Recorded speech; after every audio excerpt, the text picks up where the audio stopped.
Everybody, today we're going to go ahead and demonstrate to you one of our brand new items. To my left here, you're looking at one of our 60-inch combination cocktail stations. Okay, so this is going to be a combination cocktail station divided in 3 sections. This is an all stainless steel station certified by the health department, so you can locate your certification on the front. Now we'll go ahead and start off with our first section here, which is going to be an underbar ice bin, okay, with bottle holders, and you have a liquor display rack on the front. Okay, the ice bin will be insulated, also has a drain on the inside. Second section here is a blender station with sink.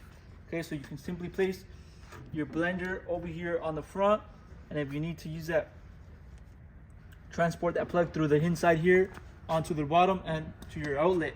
Okay, third section is going to be a liquor display rack. Okay, so that's going to be a third section which combines all 3 for this cocktail station. As you can see on the front, we do have white that shows on the front on each of these sections. This is just a protective peel out sticker. You can go ahead and take that off once you receive these units, just to make sure it doesn't get damaged during shipment. Okay, so let's go ahead and give you the overall measurements of this combination station.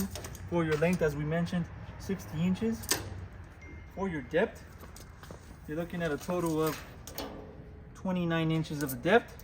And your overall height, you're looking at a total of 33 inches of that height. Okay, also all these units will come with legs, and if for some reason maybe one section is higher than the others or lower than the others, you can adjust those legs. All these legs are going to be adjustable for each section. Okay, so all sections provided with legs. So this is going to be a 60-inch combination cocktail station. If you're interested in this exact style, or maybe another style that I have on the website, everything's going to be on the website, coolerdepot.usa.com. Prices are on the website. If you have any other questions, maybe regarding this exact style or another style on the website, you can also give us a call. We'll help you guys out with any questions you might have. Thank you for watching.